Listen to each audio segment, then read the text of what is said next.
Ever made a decision to venture out of your comfort zone and then spend tons of energy to prepare yourself for it, only for plans to change?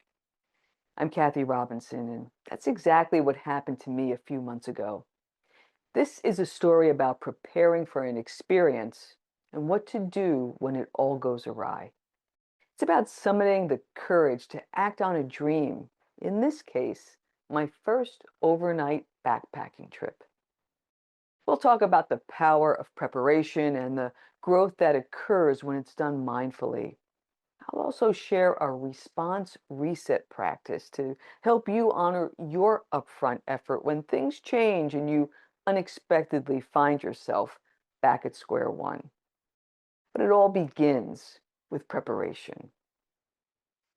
You know how it works. You have an idea of something monumental that you really want to experience and you tuck it in the back of your mind. Maybe it's a place like visiting the Taj Mahal or a natural phenomenon like witnessing the Northern Lights. Sometimes it's an activity like running a marathon. I find as I get older, it's about doing the things I always wanted to do while I still have the capacity to do them. And that's how an overnight backpacking trip rose to the top of my list. What better way to rewild my own well-being? I'm 61, and while I hope to be able to hike and backpack for decades, you never know. It gets real when you hit that 60-year mark. So when the opportunity to join a small group of women on a backpacking excursion arose this summer, I jumped on it. The decision to take on a trip wasn't just about going, it was also about committing to the process of preparing. Like any former corporate professional, I love a good plan. But this time, the preparation was far more than logistics. Being out in the wilderness doesn't come naturally. I spent my early years in a concrete city about a mile from Manhattan. So a big part of preparing was the conscious practice of aligning my mindset with the task at hand. The preparation fell into three categories, each with its own lessons. Number one, the lesson of durability. This was the easiest of the three.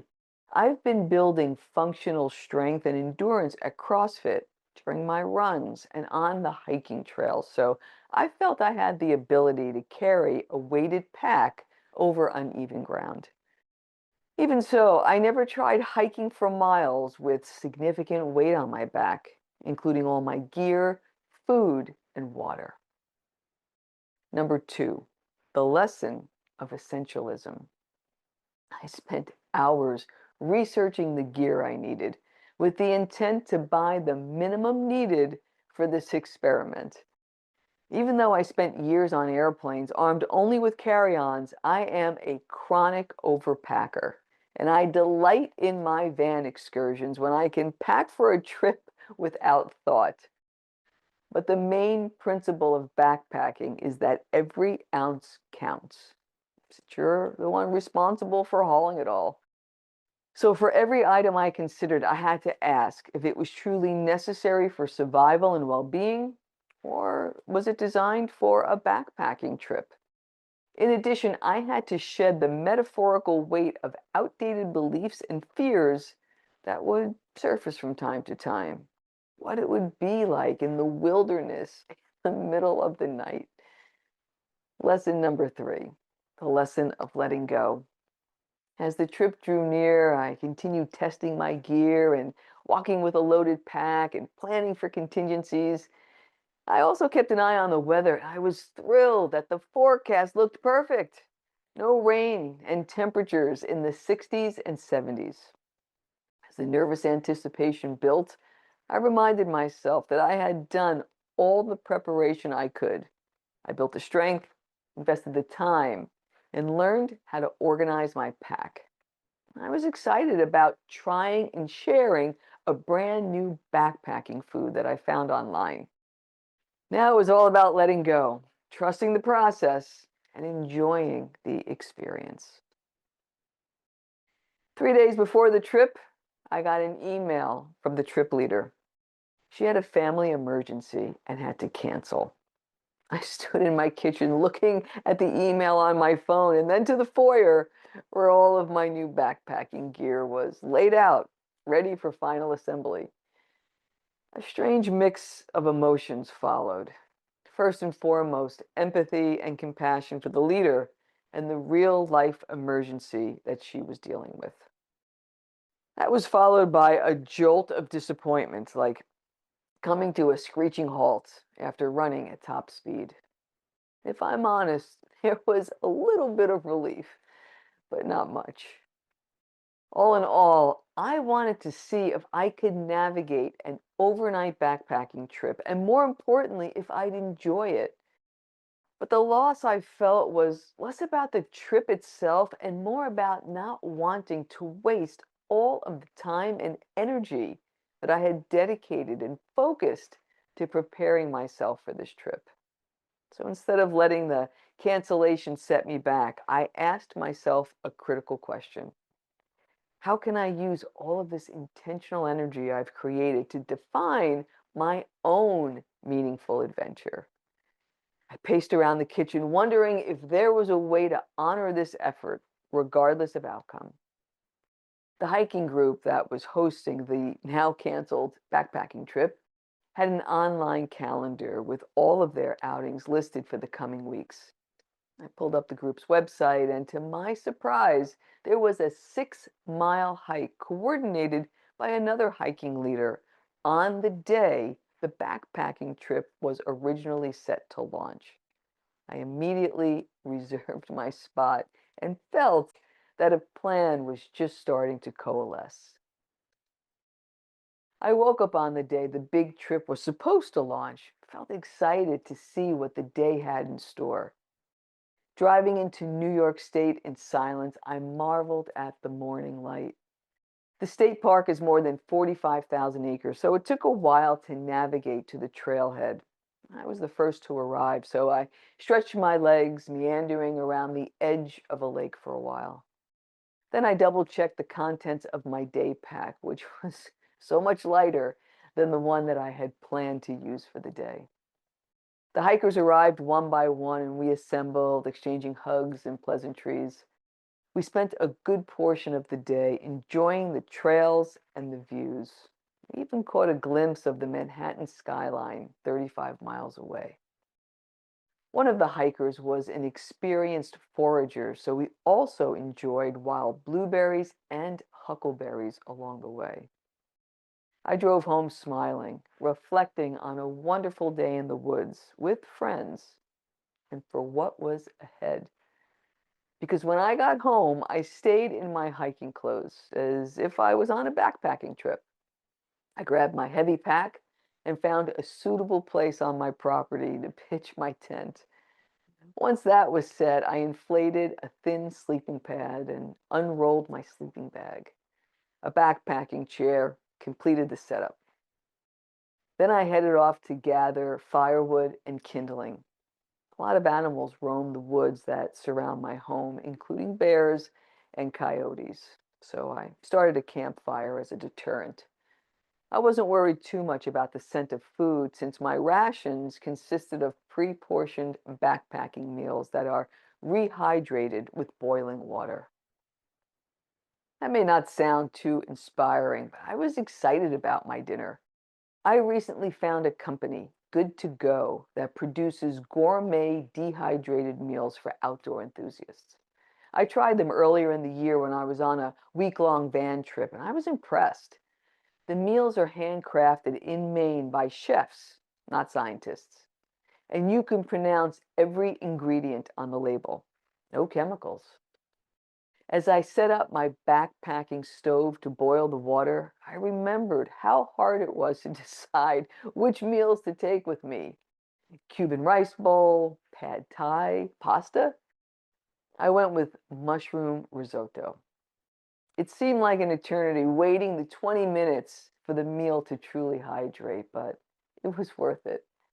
Maybe it was all the outdoor activity or just being outside or the excitement of trying something new.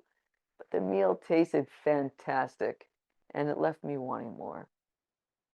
As the sun went down, the soundscape changed and the unexpected adventure began.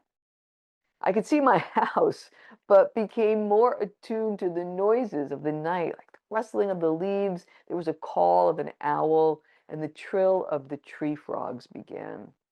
As the fire burned out, the first quarter moon made the constellations, along with Venus, Jupiter, and Saturn, easily visible with the naked eye.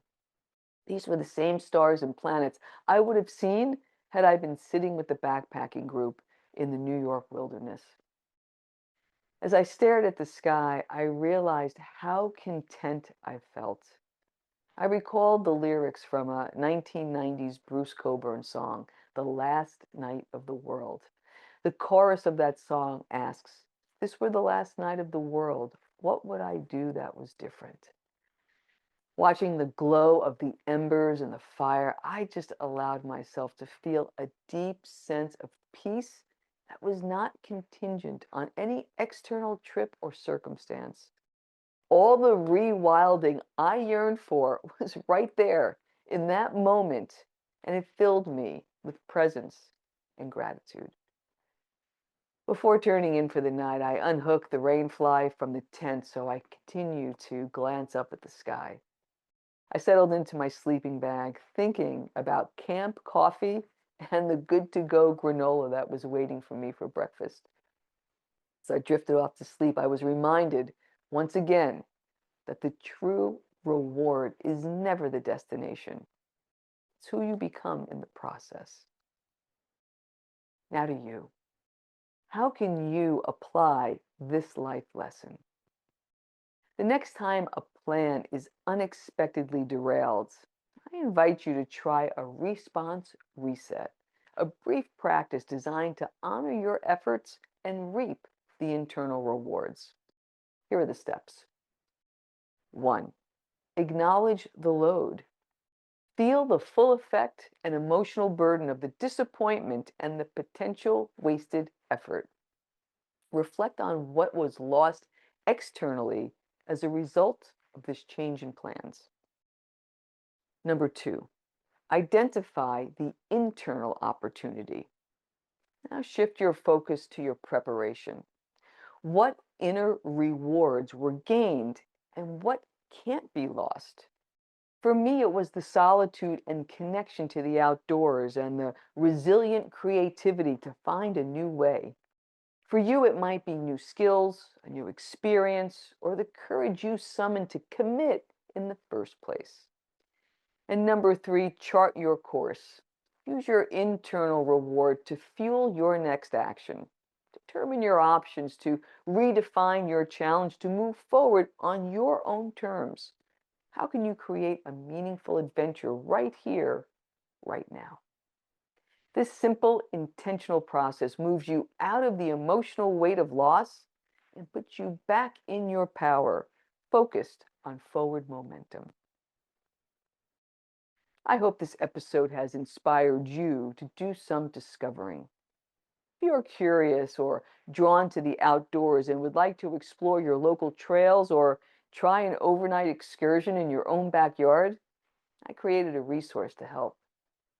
The hiking and camping packing list includes everything I take on a day hike, along with all that's needed for an overnight backpacking trip. The PDF also includes resources, including a special link for the latest good-to-go food offers. You can download the PDF for free at athenawellness.com/outdoors. I'll also put a link in the show notes. Use this list to spark and support your own unexpected adventure. Enjoy some great food in the process. And remember, a wonderful way to rewild your spirit can literally be found in your own backyard. Thank you so much for watching. And until next time, be well.